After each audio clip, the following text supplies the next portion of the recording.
Ngayong hapon guys, this is Patrick from the hiking community and today we're gonna review and unbox the Sawyer Squeeze.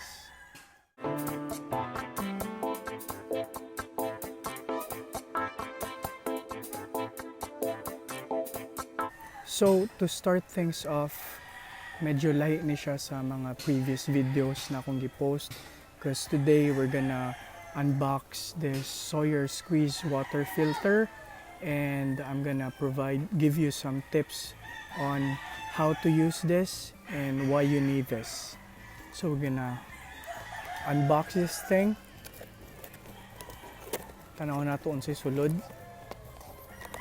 So right off the box you have your back flush syringe.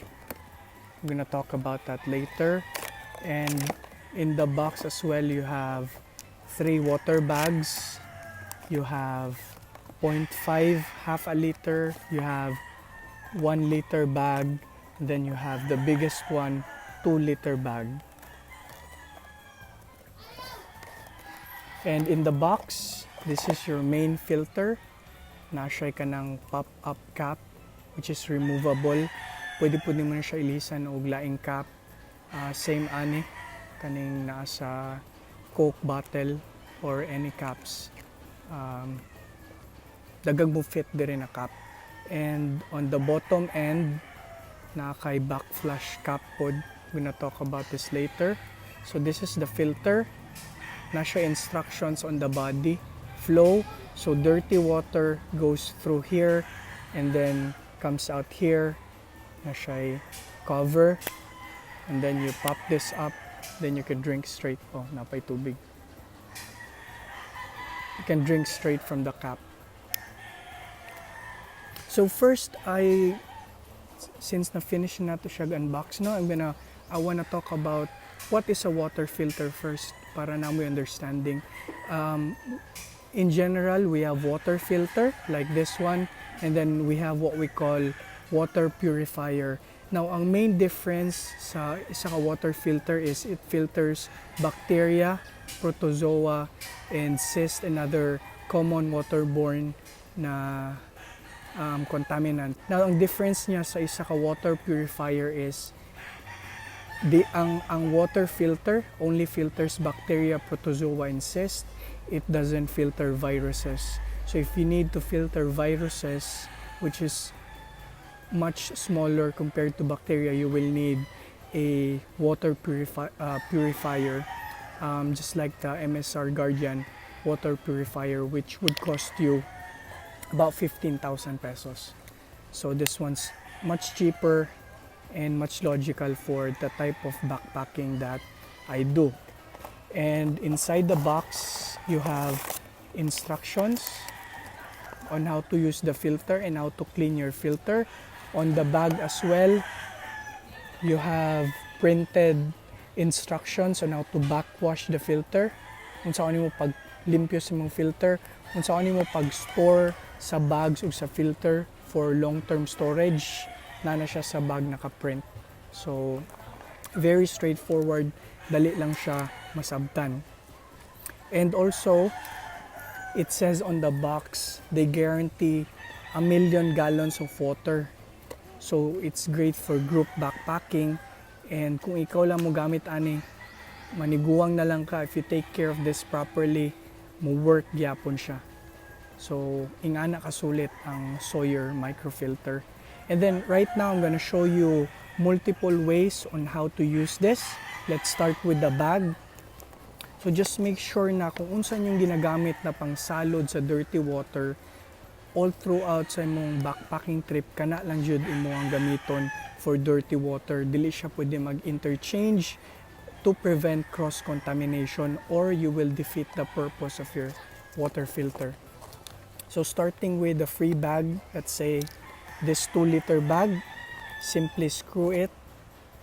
Given na gipuno na nimo siya water, once you've filled this up with water, make sure na pahiran nimo siya para matanggal ang excess water because that would cause cross contamination. Basig mutulo siya dire sa inumanan.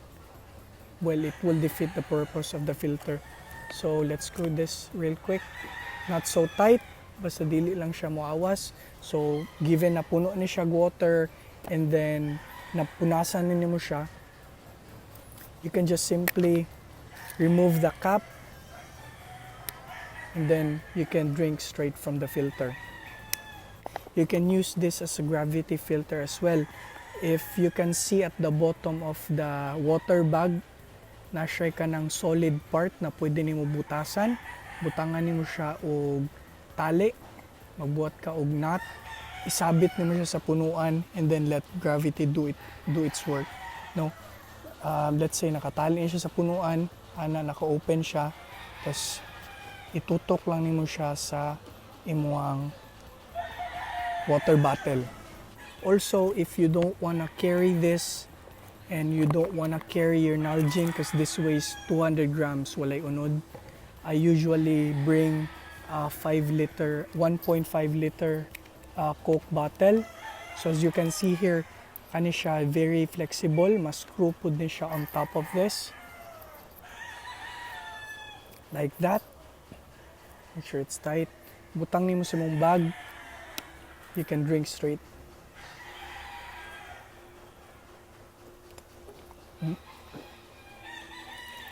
The flow rate is really good compared to a Sawyer Mini, which is much smaller body compared to this. So it's very convenient for large groups na pag mag-filter ka og water. So we're gonna talk about back flushing.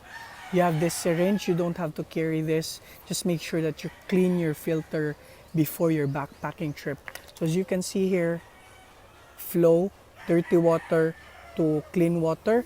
What you wanna do is fill this with filtered water, clean water, para kay kung hugaw na tubig yung butang dire and then you back flush it, mubalik lang ang hugaw sa filter.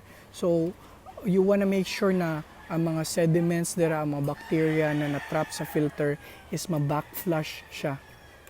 So just gonna remove the cap and then na siya gamay na hole, given that puno na ni siya og water,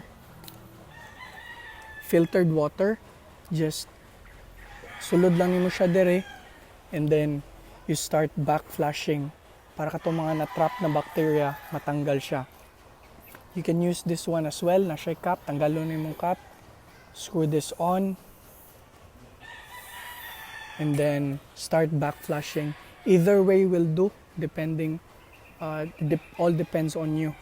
This filter is rated 7 lug, meaning it filters 99.99999% of bacteria, that's 7 nines, and also 6 lug of protozoa, that's 6 nines, 99.9999.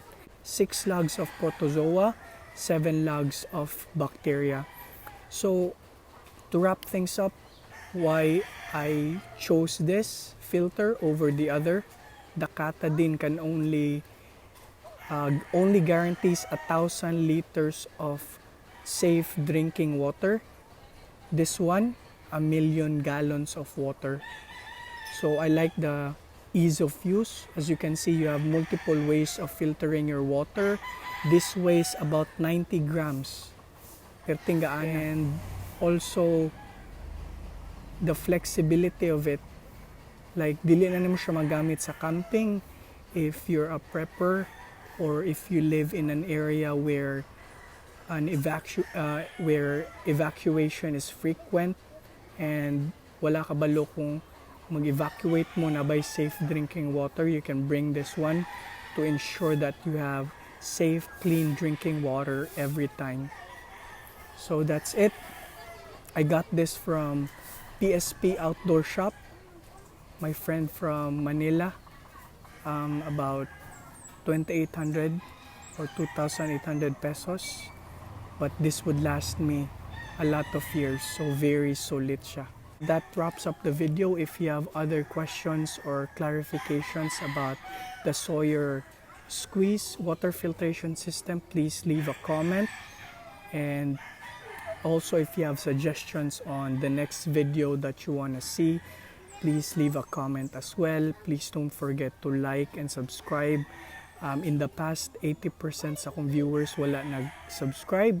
But thank you so much for watching. If you want to help the channel out, please don't forget to subscribe. Shout out to Mountain Madness PH. That's my official page along with my friend Clyde Singson. And also, I'm frequently on Mindanao Outdoor Discussions. If you have questions, I'm also there. And shout out to my friends at Awesome OS, Irvin Bermilio, Satriani Ferolin. Shout out to all my friends there. And I'll see you on the next video. Thanks for watching. 君の虜にな